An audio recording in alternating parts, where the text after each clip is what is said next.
Hello students, you all are welcome to the channel. Students, हम लोग अपनी Python programming series में dictionaries topic कर रहे थे। और डिक्शनरीज टॉपिक में हमने लास्ट जो लेक्चर आया हमारा, उसमें हमने कुछ कोडिंग के क्वेश्चन प्रैक्टिस किए थे डिक्शनरी पे। डिक्शनरी के बारे में पढ़ा चुका हूँ ऑलमोस्ट सारी चीज़ें, उसका ट्रैवर्सल कैसे उसको की और वैल्यू पास करी जाती है। ठीक है, आज जो वीडियो आने वाली है उसमें भी कोडिंग के ही क्वेश्चंस होंगे।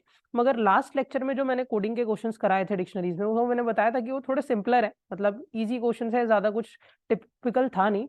आज के क्वेश्चन में मैं जानबूझ के थोड़ा सा लेवल बढ़ाऊंगा। क्यों? क्योंकि इसमें क्या करूंगा कि मैं की और वैल्यू, मतलब लास्ट जो भी क्वेश्चन आप देखोगे लास्ट वीडियो में, उसमें मैंने एक की रखी थी, कोई स्ट्रिंग या इंटीजर, और उसके लिए कोई एक सिंगल वैल्यू रखी थी, या स्ट्रिंग या इंटीजर। मगर आज मैं की स्ट्रिंग या इंटीजर ही रखूंगा, मगर वैल्यू में एक ऐसी वैल्यू रखूंगा जिसमें मल्टीपल डेटा होता है, जैसे कि लिस्ट। आपको पता है ना, एक लिस्ट में एक एंट्री तो होती नहीं। तो हम की में एक ऐसा नाम रखेंगे और उससे रिलेटेड जो वैल्यू होगी उसमें हम लिस्ट रखेंगे, और फिर उस लिस्ट पे कैसे आइटरेट किया जाता है, कैसे ऑपरेट किया जाता है, ये आज आपको सिखाऊंगा। मतलब डिक्शनरी की ही कोडिंग है, बट थोड़े से टिपिकल क्वेश्चंस हैं डिक्शनरी की कोडिंग के। ठीक है स्टूडेंट्स? और अगर स्टूडेंट्स आप लोगों को मेरी ये पाइथन सीरीज अच्छी लग रही है, समझ आ रहे हैं टॉपिक्स, तो प्लीज मेरे चैनल को सब्सक्राइब कर दो, वीडियो को लाइक कर दिया करो, और अपने फ्रेंड्स में इस पाइथन सीरीज को जितना ज्यादा से ज्यादा शेयर कर सकते हो शेयर कर दो। ठीक, मैं एक एक टॉपिक को स्टार्टिंग से एंड तक लेके चल रहा हूँ, और मैं ऑलमोस्ट सारी चीजें जो पाइथन में होती है वो सारी चीजें सीरीज में कवर करने की कोशिश करूंगा। तो चलते हैं भाई, अब हम लोग अपनी कोडिंग स्क्रीन पे। मैंने पहले से कुछ क्वेश्चंस लिख के रखे हुए हैं। इन क्वेश्चंस को एक एक करके हम डिस्कस करेंगे आज की क्लास में। ठीक है, तो सबसे पहले चलते हैं क्वेश्चन नंबर 1 से स्टार्ट करते हैं। ठीक भाई, हमारा क्वेश्चन नंबर 1 है क्या? पहले मैं इसे समझा देता हूं आपको, फिर इसके बारे में, इसके आंसर के बारे में बात करते हैं। इधर हमने कॉपी कर लिया इसे। क्वेश्चन नंबर 1 ये कहता है कि भाई एक डिक्शनरी बनाओ। ठीक है, ध्यान से सुनना मेरी बात। आपको एक डिक्शनरी बनानी है, जिस डिक्शनरी में एन टीम्स का नाम, एन टीम्स का नाम, अब टीम में आप क्रिकेट टीम, फुटबॉल टीम, आपकी मर्जी है, कुछ भी रख सकते हो, वो टीम का नाम एज अ की होगा। और वहां पे उसकी जो वैल्यू होगी, उस वैल्यू में एक लिस्ट होगी। उस वैल्यू में क्या होगी? लिस्ट, जिसमें हर टीम की विंस और लॉसेस लिखे होंगे, कि भाई ये टीम इतने मैचेस जीती है, ये टीम इतने मैचेस हारी है, ऐसा कुछ। क्लियर हुई बात स्टूडेंट्स? कैसे, मैं आपको दिखाता हूँ। एक सैंपल डिक्शनरी बना के दिखा देता हूँ कि डिक्शनरी आपकी कैसी दिखती होगी। अगर मान लो डी नाम की डिक्शनरी बनाते हैं, तो मान लो इसमें मैं क्रिकेट टीम्स की बात करता हूँ, तो सबसे पहले IND, इंडिया रखा मैंने।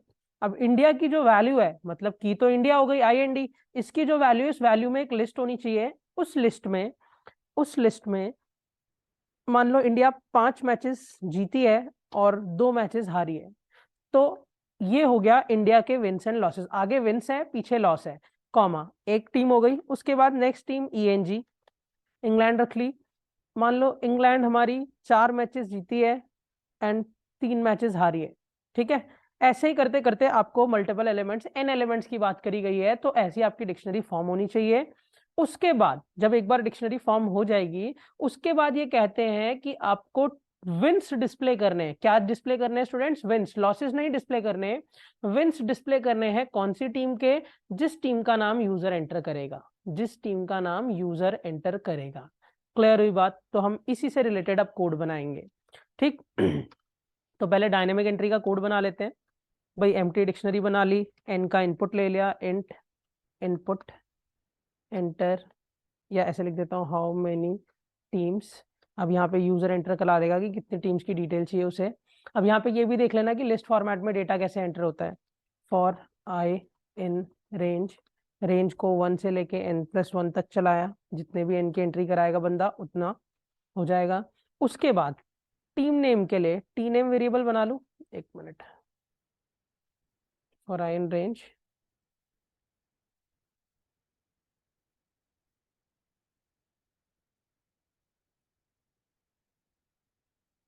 For i in range 1 n+1 colon. ठीक है, उसके बाद t name is equals to input enter the team name. User यहाँ पे टीम का नाम एंटर करा लेगा। ठीक है, उसके बाद विंस के लिए w वेरिएबल बना लूं, तो w is equals to int input, इसमें एंटर कराओ कि कितने विंस है उसके। हाउ मैनी विंस, कितने मैचेस टीम जीती है। और ऐसे ही एक लूजेस के लिए, लॉसेस के लिए एल नाम का वेरिएबल बना लेता हूँ, एल ए इंट इनपुट, और यहाँ पे बंदे ने एंटर कराया हाउ मैनी लॉसेस, कितने मैचेस टीम हारी है। और फाइनली करना क्या है कि आपकी जो डिक्शनरी है डी, उसमें टी नेम तो एज अ की हो जाएगा, तो टी नेम वेरिएबल को डाल दिया इज इक्वल्स टू। अब आपको क्या पता है कि आपको वैल्यू में एक लिस्ट डालनी है, तो लिस्ट किससे डिनोट होती है स्टूडेंट, स्क्वायर ब्रैकेट से। मैंने कर दिया स्क्वायर ब्रैकेट और इसमें W, L पास कर दिया मैंने। और जैसे ही मैंने W और L पास किया तो ये जो विंस और लॉसेज हैं ये एक लिस्ट में बदलेंगे। लिस्ट में क्यों बदलेंगे, देखो मैंने स्क्वायर ब्रैकेट में पास किया है और उसकी वैल्यू बन के स्टोर हो जाएंगे। ठीक, तो अब मैं इसके बाद आपको प्रिंट करके भी दिखा भी देता हूं कि आपकी डिक्शनरी बनेगी कैसी। द डिक्शनरी इज और आपकी प्रिंट डी। तो इससे आपको क्या है कि आपको डिक्शनरी दिख जाएगी कि हाँ हमारी सर ने जैसी डिक्शनरी बोली थी वैसी बन गई। इसके बाद आपको क्या करना है, एक टीएन नाम का वेरिएबल बना लो और उसमें एक यूजर के थ्रू टीम का नाम एंटर कराओ। एंटर द टीम नेम जिसके विंस आपको डिस्प्ले करने हैं। अब यूजर यहाँ पे इंडिया डाल दे, इंग्लैंड डाल दे, ऑस्ट्रेलिया डाल दे, जो उसकी मर्जी है वो डालेगा। हमारी डिक्शनरी में अगर वो टीम का नाम होगा तो उसके विंस डिस्प्ले हो जाने चाहिए, नहीं होगा तो नहीं होने चाहिए, मतलब ये देना चाहिए टीम नॉट फाउंड। तो उसके लिए लूप चलाया फॉर के इन डी। फॉर के इन डी में मैंने आके इफ कंडीशन लगाई। इफ मेरा जो के है, क्योंकि के में एक एक करके टीम का नाम आएगा, मैच करता है टीएन से, मतलब जो मैं टीम का नेम यूजर के थ्रू एंटर करा रहा हूँ, अगर ये मैच कर देता है तो आपको प्रिंट करना है एक तो टीम का नाम आ जाएगा, और दूसरी चीज जो प्रिंट करनी है वो उसके विंस। स्टूडेंट्स देखो, अगर आप डी का के लिखते हो तो डी का के लिखने से की वैल्यू आती है, और की वैल्यू में यहाँ पे पूरी एक लिस्ट पड़ी है। देखो अगर आप के में IND है तो डी का के लिखने से पूरी वैल्यू आती है और पूरी वैल्यू में एक लिस्ट पड़ी है, मगर आपको उस लिस्ट में से भी क्या चाहिए, विंस। तो विंस लिस्ट में कौन से इंडेक्स पे है, 0 पे है, तो हमें लिखना पड़ेगा डी का के का 0। जिसको लिस्ट की इंडेक्सिंग की नॉलेज है उसको ये पॉइंट क्लियर हो गया होगा कि मैंने डी का के का 0 क्यों लिखा। क्यों, क्योंकि डी का के लिखने से ये लिस्ट आएगी 5,2, और इस लिस्ट में आपका विंस कौन से इंडेक्स पे है, 0 इंडेक्स, तो देखो डी का के का 0, तो 0 इंडेक्स का डेटा प्रिंट हो जाएगा। अब मैं इस कोड को रन करके दिखाता हूँ आपको। रन किया, सबसे पहले पूछेगा हाउ मेनी टीम्स, मैं डाल देता हूँ मान लो 4 टीम्स। 4 टीम्स में पहली टीम का नाम IND ही रखता हूँ, इंडिया। मैचेस विन 6, लूजेस 1, ठीक है। उसके बाद दूसरी टीम का नाम रख लेता हूँ ऑस्ट्रेलिया। Matches win 6, loses 4। तीसरा ENG, England. Matches win 3, loses 7। Next team का नाम BAN, Bangladesh. Matches win 5, loses 2। इसके बाद ये डिक्शनरी दिखाता है आपको। देखो इसके बाद आपको आपकी डिक्शनरी, मतलब जो इंडिया 6-1, ऑस्ट्रेलिया 6-4, इंग्लैंड 3-7, पूरी डिक्शनरी दिखा दी क्योंकि हमने प्रिंट करा हुआ था। इसके बाद ये पूछता है कि कौन सी टीम की नेम डिटेल डिस्प्ले करनी है। मैं ENG डाल दूं, इंग्लैंड। देखना अब उसके विंस दिखाएगा। एंटर प्रेस करा, ये देखो ENG, और ENG कितने मैचेस जीती है, 3 मैचेस। देखो लिस्ट में आपको दिख रहा होगा कि ENG जो है, इंग्लैंड जो है 3 मैचेस जीते हैं। यहाँ पे आप स्टेटमेंट को थोड़ा सा बदल सकते हो फॉर्मेटिंग के लिए। यहाँ पे कोलन की जगह लिख दो विंस, विंस के बाद इसके बाद डबल कोट्स में लिख दो मैचेस। अब उसके ऐसे क्या होगा, फायदा ये है, लिखा हुआ आ जाएगा इंग्लैंड विंस 3 मैचेस। ठीक, तो होप सभी को पहला क्वेश्चन क्लियर हुआ कि कैसे आइटरेट हुआ, कैसे वो मैच हुआ। ठीक है स्टूडेंट्स, क्लियर है। अगर आपको ये भी केस करना है कि सर मान लो ये अगर मेरी टीम होती नहीं तो उसके लिए बस एक छोटा सा काम करो, यहाँ पे ब्रेक कर दो, और अगर लूप का एल्स, इफ का एल्स नहीं, लूप का एल्स लगाओ, print team not found, team not found, और इसी के साथ आपका क्वेश्चन डन पूरी तरीके से। अब इसमें ये भी बताएगा कि आपकी टीम मिली या नहीं मिली इस क्वेश्चन में प्रॉपरली। ठीक है, मिल गई तो उसके विंस दिखा देगा, नहीं मिली तो टीम नॉट फाउंड करके प्रोग्राम खत्म। परफेक्ट, आप ये कोड नोट कर सकते हो, चला के देख सकते हो। ठीक है, आते हैं अब आगे। पहले इस कोड को कॉपी कर दूं भाई, ये देखो कोड मैंने कॉपी कर दिया। अब आ जाता हूं मैं क्वेश्चन नंबर 2 को लेके। क्वेश्चन नंबर 2 क्या कहता है भाई, क्वेश्चन नंबर 2 आपसे ये कहता है, देखो इसमें एंट्री का प्रोसेस सेम है, इसलिए मैं कोड को ना ज्यादा लंबा नहीं खींचूंगा। क्यों, क्योंकि पुरानी ही तो एंट्री है तो सेम ही यूज कर लेंगे हम, क्यों बार बार लिखना है एक ही चीज को। कैसे? ये बोलता है कि फिर से भाई n टीम्स ही डिस्प्ले करो, टीम का नाम एंटर करो डिक्शनरी में और उनके विन्स और लॉसेस लिस्ट फॉर्मेट में एज अ वैल्यू। मतलब वही पुरानी वाली डिक्शनरी बनानी है, मतलब यहाँ तक का तो कोड सेम रहेगा, ठीक है, प्रिंट डी तक कोड सेम रहेगा। उसके बाद वो कहते हैं कि हर टीम का विनिंग परसेंटेज दिखाना है आपको। विनिंग परसेंटेज का क्या मतलब होता है? परसेंटेज कैसे निकलती है भाई? देखो, अगर मैं आपको कहता हूं कि आप अपने मार्क्स की परसेंटेज निकालो, तो आप ये करते हो ना कि सर जो मेरे टोटल मार्क्स आए हैं डिवाइडेड बाय जितने मार्क्स का पेपर था इनटू 100, ऐसे कुछ। तो अगर किसी टीम की विनिंग परसेंटेज निकालनी है तो उसके लिए आपको क्या करना पड़ेगा? जितने मैचेस वो जीता है, जितने मैचेस वो जीता है, मान लो वो 5 मैचेस जीता है, डिवाइडेड बाय जितने मैचेस वो खेला है। खेला मतलब विन और लॉस दोनों का सम। समझ रहे हो बात? जितने मैचेस वो खेला मतलब अगर वो 5 मैचेस जीता है, 3 मैचेस हारा है, तो टोटल 8 मैचेस को प्ले किया है क्रिकेटर ने या टीम ने। तो आपको पता है कि विनिंग परसेंटेज के लिए wins divided by total matches of played into 100, तो विनिंग परसेंटेज आ जाएगी। तो अब इसके लिए मैं कोड बनाता हूं। देखो, मैंने ये एंट्री तक का कोड सेम रखा कि आपकी डिक्शनरी बन जाएगी, ठीक है। डिक्शनरी बनने के बाद आपको अब विनिंग परसेंटेज निकाल के दिखाता हूं मैं, ठीक है। फॉर के सॉरी फॉर के इन डी विनिंग परसेंटेज के लिए सबसे पहले तो मैं उसके टोटल मैचेस प्लेड निकाल लेता हूँ। टोटल मैचेस प्लेड निकालने के लिए क्या करूंगा मैं? एस नाम के वेरिएबल में डी का डिक्शनरी का नाम, के का 0। अभी पिछले कोड में बताया मैंने, डी का के का 0 लिखने से क्या आ जाता है भाई? उसका wins, matches wins, plus D का के का 1, इससे क्या आ जाएगा? Matches lost. तो अगर आप विंस मैचेस और लूज मैचेस को प्लस कर दो तो टोटल मैचेस प्लेड आ जाएगा। या एस की जगह इसका नाम वेरिएबल टीओटी रख लेते हैं, टोटल मैचेस प्लेड आ गया। उसके बाद आपको करना क्या है? प्रिंट टीम का नाम दिखाना है, डबल कोट्स में winning percentage is, comma, D का के का 0 डिवाइडेड बाय, डी का के का 0 आने से क्या आएगा स्टूडेंट्स? उसके विंस, डिवाइडेड बाय टीओटी मतलब टोटल मैचेस प्लेड। अब डी का के का 0 डिवाइडेड बाय टीओटी इनटू 100, और इससे आपको विनिंग परसेंटेज आ जाए। यहाँ पे थोड़ा सा मैथमेटिकल यूज है, तो आप फॉर्मूला को रिलेट करने की कोशिश करो। देखो, के इन डी क्यों चलता है आपको पता है, एक एक करके सारी की आएगी। उसके बाद मैंने उसके टोटल मैचेस प्लेड निकाल लिए टीओटी वेरिएबल में। फिर मैंने क्या करा है? टीम का नाम डिस्प्ले किया है, winning percentage is winning divided by total matches into 100। बस हो गया कोड। एक बार चला के देखते हैं कि सही चल रहा है कि नहीं। कोड रन करते हैं, आप चेक करोगे फिर से पूछेगा हाउ मेनी टीम्स। इस बार मैं 3 डालता हूँ।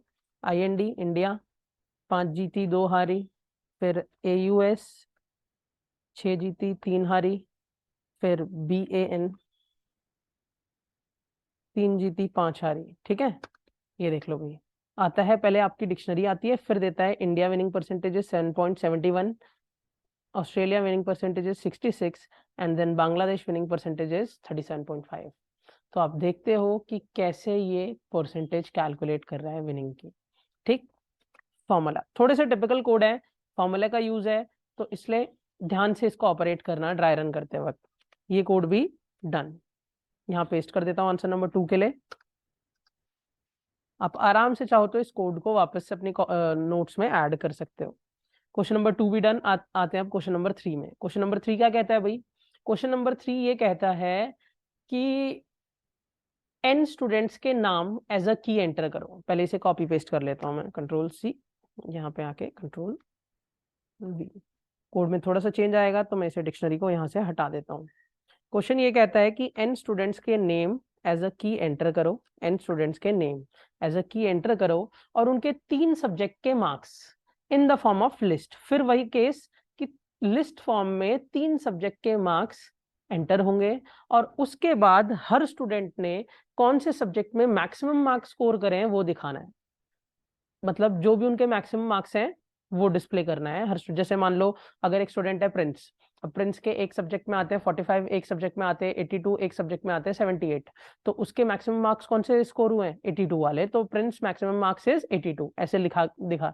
दूसरा स्टूडेंट तो कुणाल, उसके मान लो मैक्सिमम मार्क्स है एक मतलब है 67, एक है 94, एक है 88, तो उसमें 94 मैक्सिमम है तो वो दिखाए।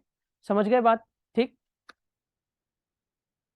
कोड बनाना शुरू करते हैं। कोड बनाने के लिए हमने एक डिक्शनरी बनाई। डिक्शनरी बनाने के बाद वही एन की एंट्री करा ली, इंट इनपुट, इनपुट यहाँ लिख लिया हाउ मेनी स्टूडेंट्स, कितने स्टूडेंट्स हैं, और आई इन रेंज 1,n+1। ठीक है, उसके बाद एस नेम नाम का वेरिएबल बनाया for student name, input enter the student name. ठीक है, उसके बाद 3 सब्जेक्ट के मार्क्स है तो m1 is equals to int input enter marks 1।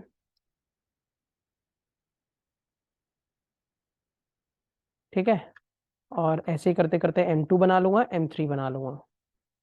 ये आया m2 and this one is m3। यहाँ लिख देता हूँ एंटर मार्क्स 2 एंड इधर लिख देता हूँ एंटर मार्क्स 3। अब होगा क्या, उसके बाद d का s नेम, क्योंकि नेम की बननी है, is equals to list format में m1, m2, m3। हो गया भाई, मार्क्स तीनों लिस्ट बन के वैल्यू में आ जाएंगे और स्टूडेंट का नाम एज अ की बन जाएगा। आपकी डिक्शनरी बन के फिर से प्रिपेयर्ड। अब करना क्या है, हर स्टूडेंट के मैक्सिमम मार्क्स डिस्प्ले करने हैं। तो फॉर के इन डी, हर स्टूडेंट के, क्योंकि यहाँ पे ऐसा कुछ नहीं गिवन है कि एक पर्टिकुलर स्टूडेंट के डिस्प्ले करने हैं, हर स्टूडेंट्स के। तो फॉर के इन डी, उसके बाद प्रिंट, ध्यान से देखना, मैं लिखता हूँ सबसे पहले के, स्टूडेंट का नाम आएगा, फिर डबल कोट्स में लिख देता हूँ मैक्सिमम मार्क्स इज। तो ये जो डबल कोट्स की चीज है एज इट इज छप जाएगी आउटपुट स्क्रीन पे। और उसके बाद स्टूडेंट्स, वैसे तो लॉजिकली हम लिस्ट को भी आइटरेट करके लार्जेस्ट नंबर निकाल सकते हैं, मगर मैं यहाँ पे पाइथन के एक प्री डिफाइंड फंक्शन का यूज कर दूंगा जिसका नाम है मैक्स। अब इसमें जैसे ही मैं डी का के लिखूंगा ना तो ऑटोमेटिकली यहाँ पे लिस्ट आ जाएगी और वो लिस्ट में से लार्जेस्ट नंबर निकाल के दे देगा। हालांकि आप अलग से भी कोड बना के ट्रैवर्स करके लिस्ट को आप अपने एलिमेंट कोड लार्जेस्ट नंबर को देख सकते हो, मगर हमारे पास प्री डिफाइंड फंक्शन है पाइथन में तो हम उसका यूज कर लेते हैं इस क्वेश्चन में, जो खुद ब खुद लार्जेस्ट नंबर ढूंढ के दे देगा। रन करें एक बार कोड को। ठीक है, सबसे पहले पूछेगा हाउ मेनी स्टूडेंट्स, मैं 3 डाल देता हूँ। पहले स्टूडेंट का नाम डालता हूँ प्रिंस, मार्क्स में 67, 89, 45। अब मेरे मैक्सिमम मार्क्स आपको दिख रहे हैं, दैट इज 89। फिर दूसरे स्टूडेंट का नाम मांगता है, मैं कुणाल डालता हूँ, मैक्सिमम मार्क्स 56, 90, 23। उसके बाद रजत, रजत के 99, 80, 78, 93। एंटर प्रेस करते हैं, ये देखो ध्यान से, Prince maximum marks is 89, Kunal maximum marks is 90 and Rajat maximum marks is 99। तो हर कोड में से, मतलब हर लिस्ट में से या हर स्टूडेंट की रिकॉर्ड में से मैक्सिमम मार्क्स उसने दिखा दिया। Clear students? तो क्वेश्चन नंबर 3 भी क्लियर, ये तो इजी था थोड़ा। इस कोड को भी हम कॉपी पेस्ट कर देते हैं। ठीक है, कंट्रोल V। एंड अब आते हैं क्वेश्चन नंबर 4। क्वेश्चन नंबर जो 5th है ना स्टूडेंट्स, वो मैं आप लोगों के लिए छोड़ूंगा। क्यों छोड़ूंगा? क्योंकि देखो क्वेश्चन नंबर 1 में आपने क्या करा था, विनिंग परसेंटेज बताई थी ना, 1 या 2 में शायद। तो क्वेश्चन नंबर 5th में लॉस परसेंटेज बतानी है। अब लॉस परसेंटेज आप लोग निकालोगे खुद ब खुद और कमेंट में डालोगे कोड को। अगर किसी को कोई दिक्कत रहेगी तो वो भी मैं कमेंट में उनको बता दूंगा, मगर 5th क्वेश्चन आपको खुद ट्राई करना है। क्यों? क्योंकि इससे रिलेटेड हमने विनिंग परसेंटेज सेम अभी थोड़ी देर पहले किया है। तो विनिंग परसेंटेज के लिए मैंने फॉर्मूला बताया, लॉस परसेंटेज के लिए आप सोचो। 4th पे आते हैं। 4th भी एक बहुत अच्छा क्वेश्चन है। इसमें बोलता क्या है कि भाई आप लोग ये लग रहे होंगे कि यार डिक्शनरी के कोड में एकदम से लिस्ट कहां से आ गई है। देखो क्वेश्चन क्या है, we have to enter a list, है ना, और count the frequency of each element in the list. Each element in the list students, ऐसा कोई पर्टिकुलर एलिमेंट नहीं बोल रहे हो कि इस एलिमेंट की काउंट करो कि भाई आपने क्या करा, एक नंबर एंटर कराया यूजर के थ्रू और बता दिया कितनी बार वो लिस्ट में आ रहा है। नहीं, वो ये कह रहे हैं कि लिस्ट में जितने भी नंबर हैं, जितने भी नंबर हैं, वो नंबर लिस्ट में कितनी बार आ रहे हैं, हाँ ये काउंट कर रहे हैं। अगर लिस्ट में 2-3 बार आ रहा है तो 2 को 3 बार दिखाना चाहिए उसे। क्लियर हुई बात?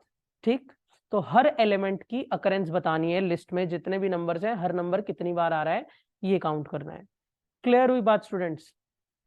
अब मैं इसका कोड आपको दिखाऊंगा, बहुत ही अच्छा कोड है, बताता हूँ कैसे चलेगा, क्या ऑपरेट होगा। लिस्ट तो होगी, साथ साथ डिक्शनरीज का भी यूज है, इसीलिए क्वेश्चन मैंने डिक्शनरी में कराया आपको। कैसे, देखो मैं एक LST नाम की लिस्ट बनाता हूं, eval input input enter a list।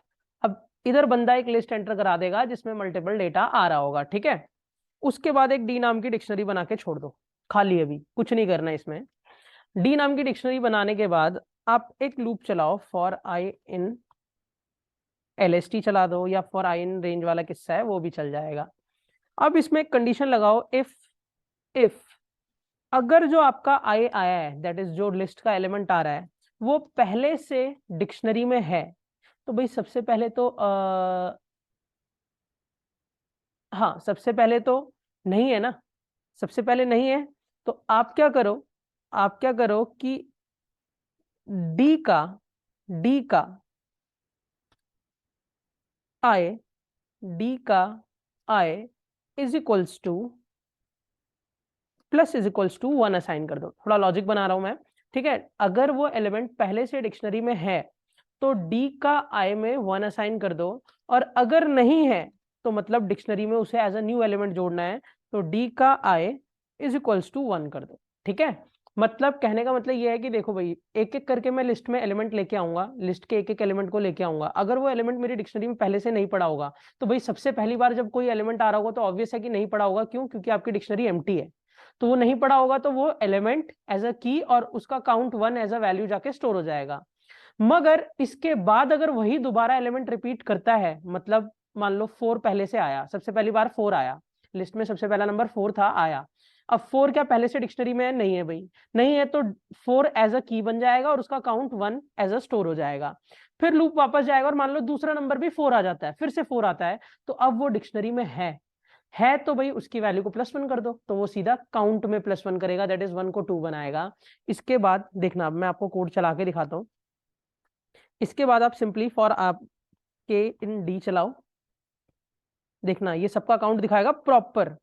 Print लिखते हैं के कॉमा काउंट इज डी का के। कोड रन करके दिखाता हूँ भाई, बहुत अच्छा कोड है, बहुत इंपॉर्टेंट है, छोटा सा बना है मगर लॉजिक बहुत अच्छा है इसका। रन करें।